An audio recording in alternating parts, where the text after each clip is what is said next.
Hello tout le monde, j'espère que vous allez bien. Je vous retrouve aujourd'hui dans une nouvelle vidéo qui va compléter un petit peu le budget puisque ça va parler d'économies.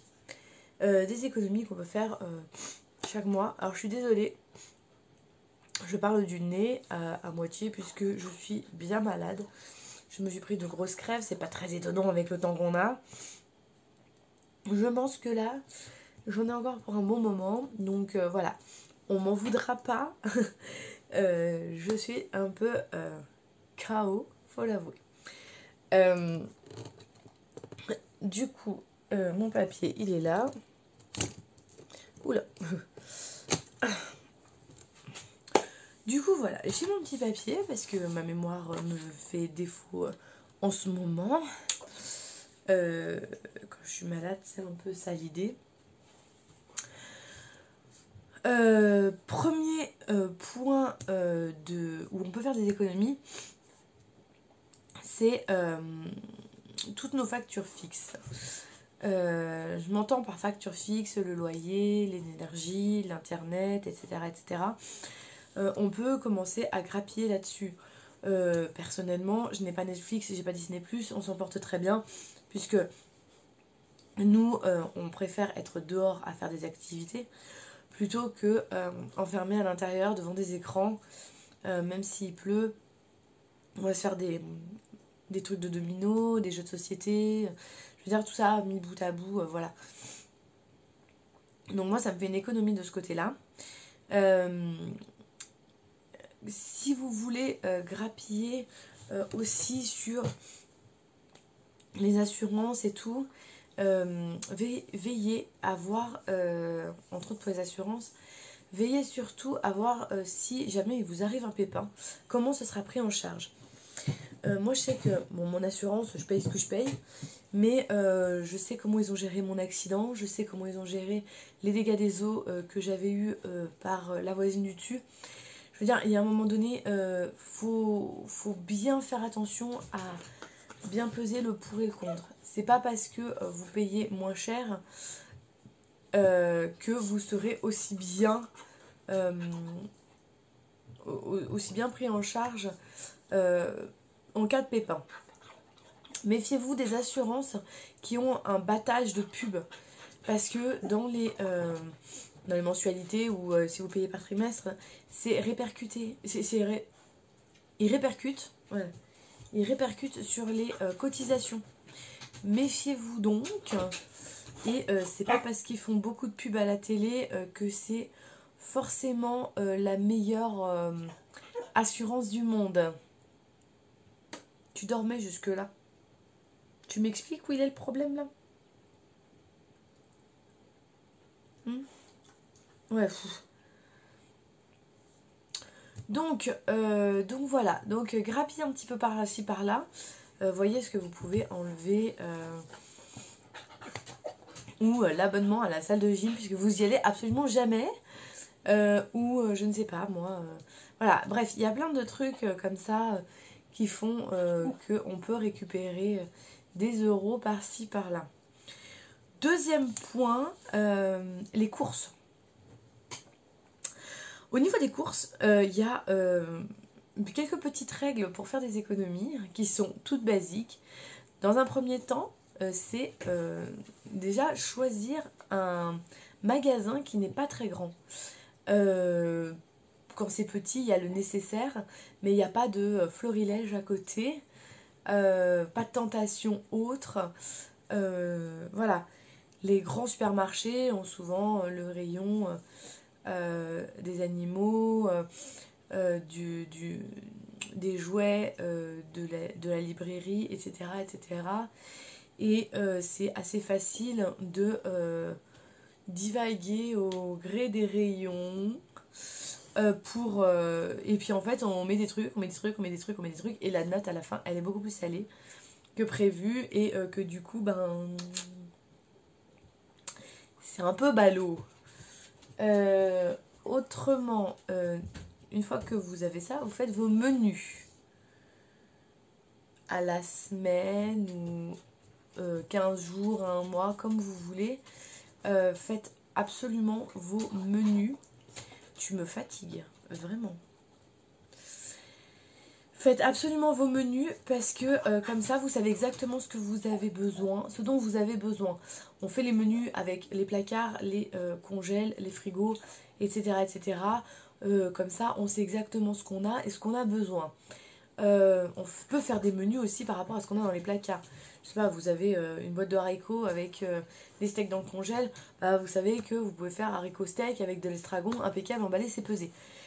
Il y a plein de petites choses comme ça qui font que ben, en faisant vos menus, vous allez acheter vraiment le strict minimum. Le strict nécessaire en fait. Parce que si vous achetez, si vous allez au magasin en disant bon bah ça finalement ça peut peut-être servir, ça peut servir, ça peut servir, ça peut servir. Au final vous vous retrouvez avec déjà la note à l'arrivée beaucoup plus salée. Beaucoup de bordel dans les placards et frigos, donc risque de d'avoir des choses qui vont se mettre au fond. Vous n'allez pas les voir, ça va être du gaspillage parce que ça va être périmé et qu'il va falloir de jeter. Voilà, gaspillage, gaspillage alimentaire, gaspillage pour la planète, gaspillage pour votre porte-monnaie. Enfin bon bref, c'est tout, voilà, c'est tout bénef de faire ces menus. Autre chose, on achète que ce qui est nécessaire, hein, pas besoin d'acheter 10 paquets de gel douche ou 10 paquets de, je sais pas, enfin, de n'importe quoi. On achète ce dont on a besoin. Pas besoin de vider le magasin. Voilà. C'est pareil. Si vous n'avez pas décidé sur votre liste au départ que vous vouliez acheter, je sais pas, des jouets ou n'importe, ne le faites pas. C'est pas parce que vous allez passer devant un rayon. Méfiez-vous des promotions aussi. Le bruit que vous entendez, c'est le chien qui court après sa queue. Hein. Méfiez-vous, oui, des promotions, parce que généralement, les promos sont là pour vous faire acheter. Mais voilà, ne rentrez pas dans ce truc-là où promotion dit tout de suite bonne affaire. C'est pas toujours le cas. Méfiez-vous.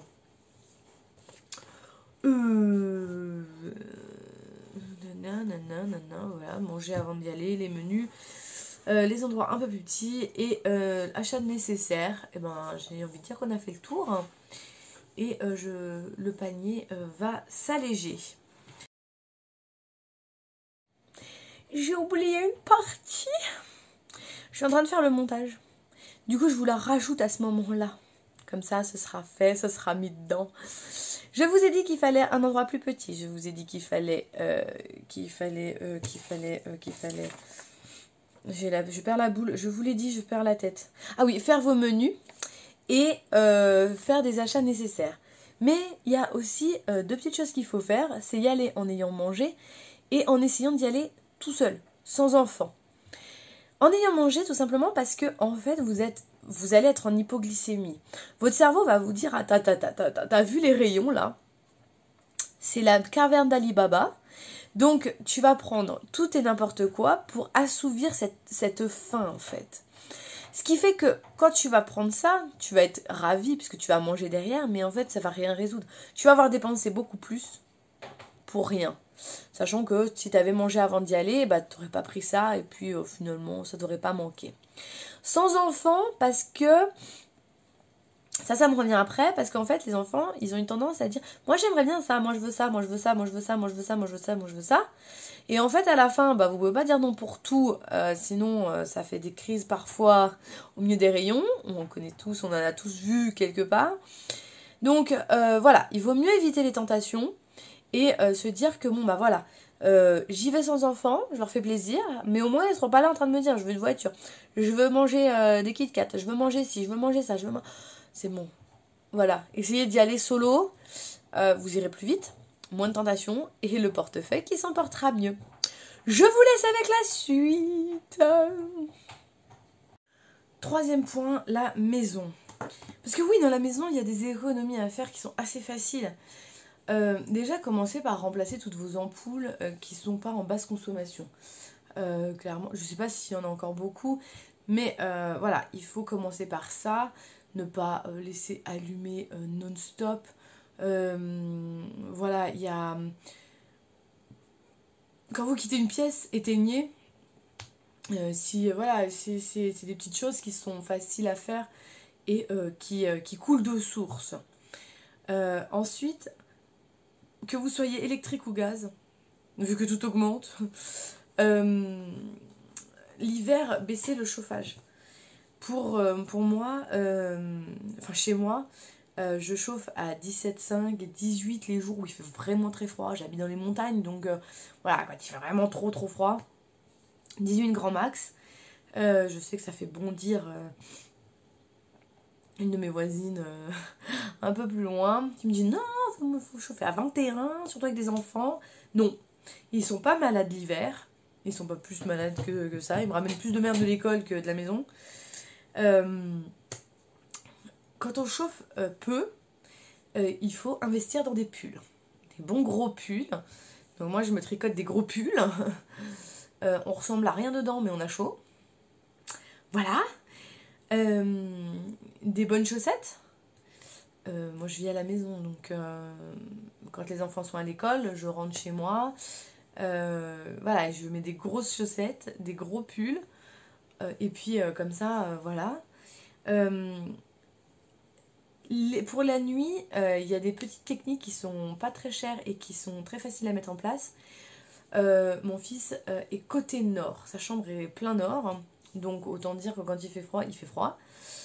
Donc ce que je fais dans leur lit, que ce soit pour que pour l'un comme pour l'autre, je mets la laise, le drap housse, une couverture polaire sur laquelle ils dormiront, un pyjama polaire évidemment, la couette et une autre couverture polaire par-dessus. La nuit, avant qu'ils aillent se coucher, généralement les lits sont quand même froids, hein, puisque ça se chauffe avec la chaleur corporelle. J'ai des bouillottes avec de la jolie moumoute et du coup je mets la bouillotte dans le lit. Pour une économie d'eau, je ne jette pas l'eau, je la refais chauffer puisqu'elle n'est pas vouée à être bue. Et je complète puisque à chaque fois qu'elle chauffe ça s'évapore, donc j'en perds une partie, donc je rajoute au fur et à mesure quand il m'en manque de trop, mais voilà, ça fait son effet et les enfants n'ont pas froid la nuit. On met des robes de chambre quand on se lève, hein, une robe de chambre en polaire puisque sinon on se caille un petit peu en sortant des lits, et puis voilà, on fait comme ça. Des tapis ou de la moquette. Alors ça réchauffe sans réchauffer. Voilà. Mais après il y a une sensation de cocooning qui fait que ça fait du bien.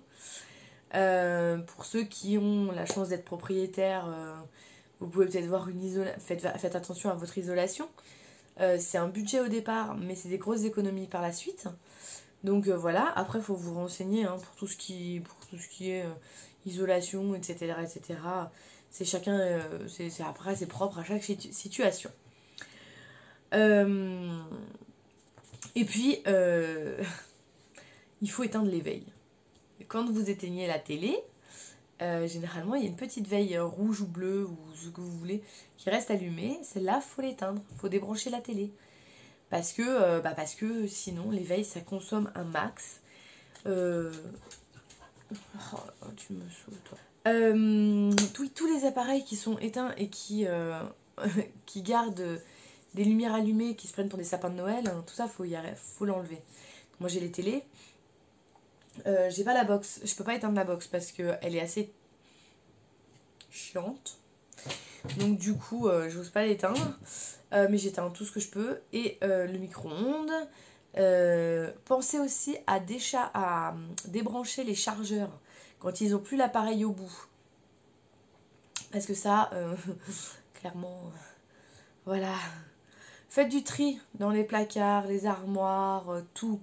Mettez en vente. Ça sert à rien de s'encombrer. Et puis ça peut récupérer un peu d'argent aussi. Donc voilà, donc tout ça mis bout à bout, ça fait des petites économies dans la maison. Voilà, il faut faire attention aussi au débit de l'eau. Quand vous faites chauffer votre eau, pour ceux qui ont des chaudières, l'eau chaude est assez longue à arriver.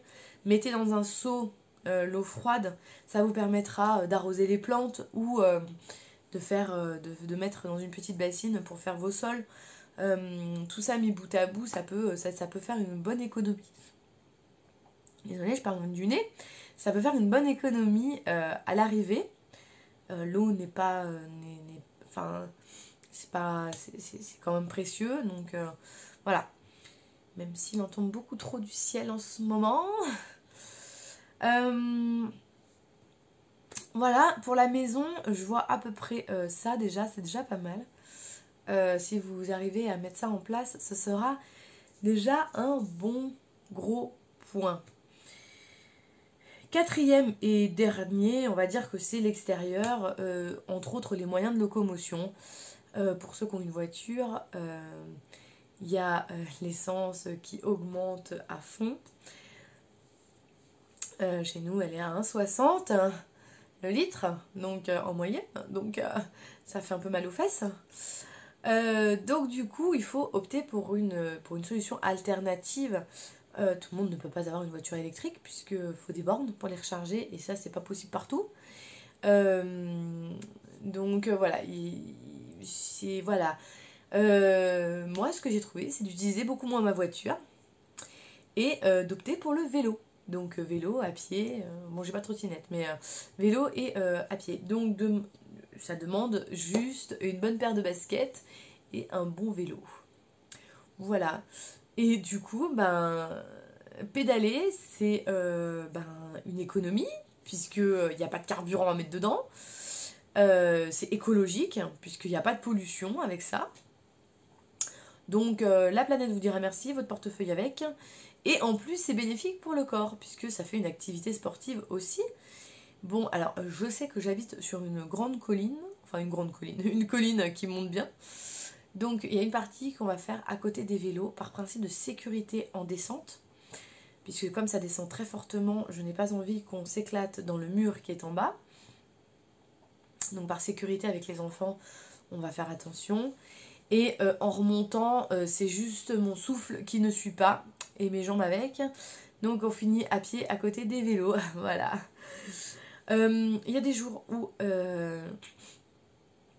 les après-midi surtout, où on ne pourra pas prendre les vélos. Tout simplement parce que ils finissent à 16h l'école et parfois ma grande a gym, à entraînement, à 5h, donc le temps de récupérer tout le monde à l'école, parce que personne ne sort à l'heure, de récupérer tout le monde, de remonter et de repartir, ça fait trop juste.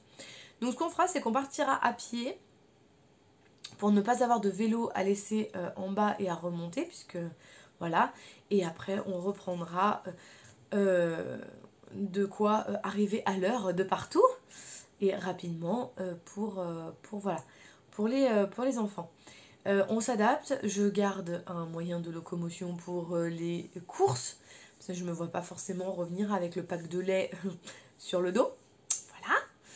Donc voiture pour ça, pour le sport, parce que le dojo est assez loin de chez nous, et on a des sites de sport pour la grande qui sont relativement loin aussi. Donc c'est un peu... voilà, ce serait pas... En plus, au dojo et sur les sites, je ne sais pas où on pourrait mettre les vélos. Et je ne peux pas les ramener en pédalant avec le mien. Donc voilà. Donc c'est une organisation. Mais franchement, je ferai une grosse économie sur le plein. Parce que en ville, en plus, le plein, on est tous d'accord que faire des tout petits trajets, c'est une catastrophe. Donc clairement, je n'ai pas les moyens de mettre des pleins tout le temps dans la voiture. J'ai une montre connectée qui me permet de savoir le nombre de kilomètres que je parcours, donc à pied, en vélo. C'est plutôt assez impressionnant et on se dit que le nombre de kilomètres qu'on peut faire dans une journée, donc répertorié, je ne trouve plus le mot, répercuté, voilà, sur le plein d'essence, c'est assez exorbitant. Et je me dis que ce nombre de kilomètres que je fais, c'est bénéfique pour moi-même. Parce que ma maladie, si je ne bouge pas, je peux... je crève sous la douleur. C'est assez impressionnant. Voilà, c'est un truc de fou. Et en ce moment, avec le temps qu'il fait, c'est assez compliqué et je morfle sévère. Mon nouveau traitement ne m'aide pas du tout. Au contraire, il m'assomme. C'est une catastrophe. Mais bon, on va quand même récupérer les vélos et puis on va essayer de s'y remettre. Il faut que je la charge. Elle est complètement vide. Donc voilà, ça coûte pas très cher, hein, faut pas croire. J'avais un code promo à une époque, mais bon, je sais pas s'il est toujours valable. Si ça vous intéresse, mettez-moi un commentaire et à ce moment-là, je chercherai dans mes mails si il est toujours actif. Voilà. Sur ce, je vais vous laisser là. Je pense que j'ai fait le tour et je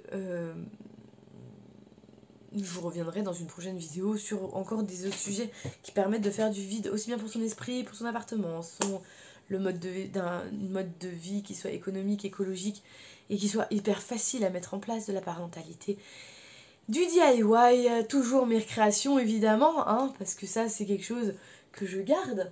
Je suis sur des petits boudins. Oups. Je fais des boudins. J'en faire 6 et je vous assure que la petite création qui va en découler sera canonissime. Voilà, j'ai encore, vous voyez, des petites papates.